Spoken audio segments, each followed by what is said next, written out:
ارتکاز کر دیا ماں پر، اور پھر وہ وقت بھی یاد کرو،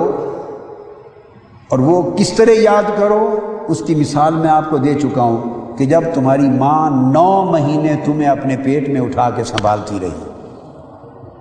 اب آپ کہیں میں تو ماں کے پیٹ میں تھا، مجھے کیا پتا اس پر کیا بیتتا تھا۔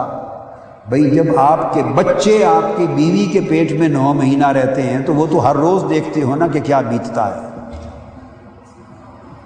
بس اسی پر قیاس کر لو۔ تو جس پروسیس سے آپ کی بیوی گزر رہی ہے اسی پروسیس سے آپ کی والدہ گزری ہے۔ تو اللہ رب العزت نے اس طرح متوجہ فرمایا، حملتہ امہ وہنا علی وہن وفصالہ فی عامین، پھر پیدائش کے بعد 2 سال تک، پھر اس نے 2 سال کی عمر بتائی ہے کہ 2 سال تک اس نے کس طرح دودھ پلایا، کس طرح پرورش کی، کہ 2 سال کا عرصہ لیتا ہے بچہ تھوڑا زیادہ بولنے میں، 3 سال میں جا کے تھوڑا ایکسپریس کرنے لگتا ہے۔ جب بول نہیں سکتا تو وہ صرف رو کر چیخ پکار کے ذریعے ہی اپنا مطالبہ رکھتا ہے، اور اس کی چیخ سن سن کر بھی بعض اوقات کان تھک جاتے ہیں۔ اور اس 2-3 سال کی عمر میں سارا دن چیخ کون برداشت کرتا ہے؟ اب ایمانداری سے کہیے، باپ یا ماں؟ میں نے تو بہت سے باپ ایسے دیکھے ہیں، اور صبح و شام دیکھتا ہوں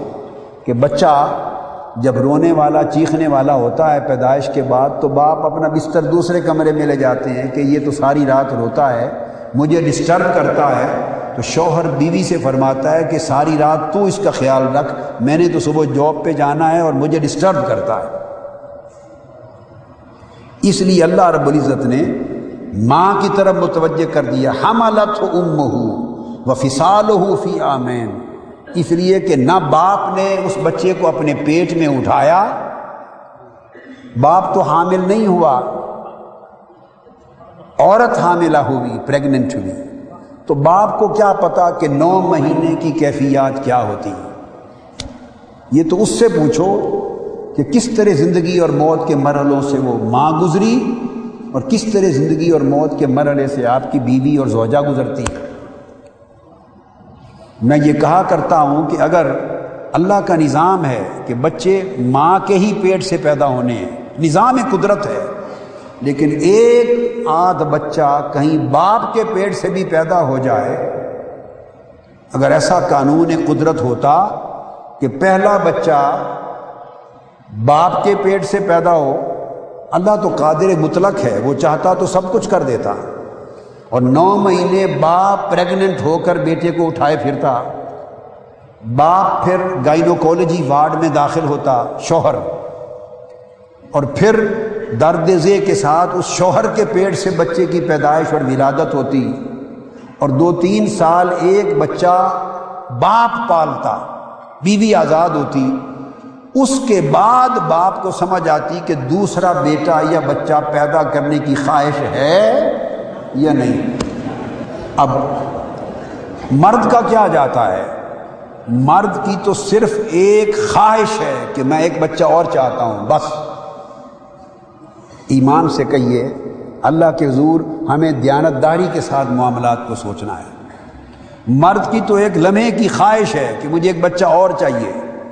پھر اس کے بعد آ گیا ایک بچہ اور چاہیے، 6 بیٹیاں ہو گئی ہیں، تو آپ کی بیوی نے یک طرفہ تو پیدا نہیں کر لی۔ اگر 6 بیٹیاں ہو گئی ہیں تو اس میں اس کا قصور ہے یا آپ کا قصور ہے؟ کبھی میڈیکل پوائنٹ آف ویو سے سوچے تو آپ کے جین کمزور ہیں، اس بیچاری کا کیا قصور ہے؟ ماں کی طرف سے بھی کروموسومز آتے ہیں بیوی کی طرف سے، اور شوہر کی طرف سے بھی کروموسومز آتے ہیں، 50% اس کے 50% اس کے۔ یہی میڈیکل سائنس اور ایمبریالوجی نے بات بتائی، اور قربان جائیں یہی بات 1500 سال قبل تاجدار کائنات نے بتا دی تھی۔ جب یہودیوں نے آ کے پوچھا کہ بیٹا کیسے پیدا ہوتا ہے اور بیٹی کیسے پیدا ہوتی، تو آقا علیہ السلام نے فرمایا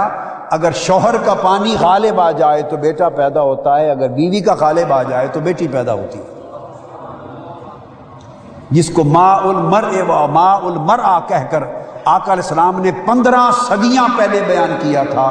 وہ آج جینیٹک سائنس نے 1500 سال کے بعد قول مصطفیٰ کی تائید کر دی۔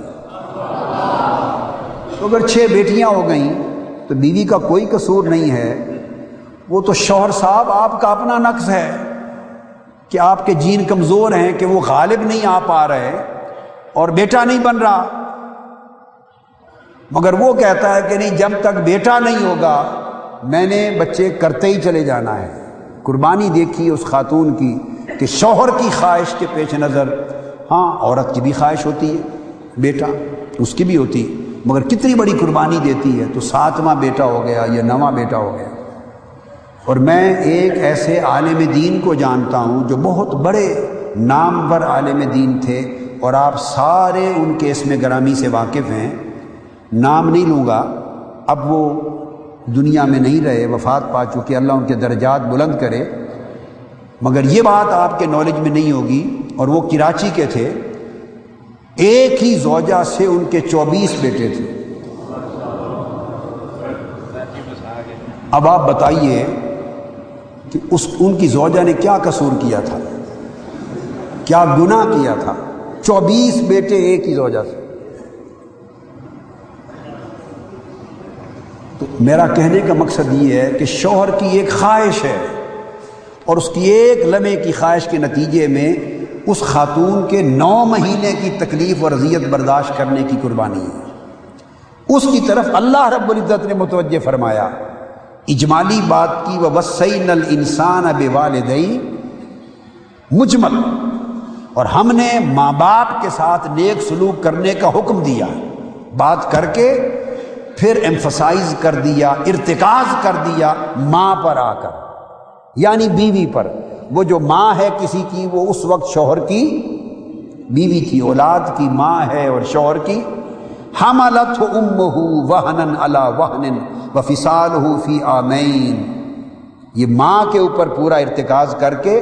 پھر فرمایا انشکر لی ولوالدیک، تو مرد میرا بھی شکر ادا کر اور اپنے ماں باپ کا بھی شکر ادا کر، مگر اس میں الگ تخصیص اس بیوی کی اور ماں جو بنتی ہے اس کی قربانی پر متوجہ کیا، اور دونوں پیریڈ بیان کیے،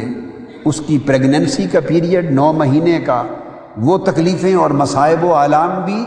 اور تولد سے لے کے ابتدائی 2-3 سال کا عرصہ ان مصائب و آلام کو بھی بیان کیا جن مشکلات میں سے وہ گزرتی ہے۔ یہ تو والدین کے باب میں قرآن مجید کی کچھ آیات کریمہ کا تذکرہ کر دیا۔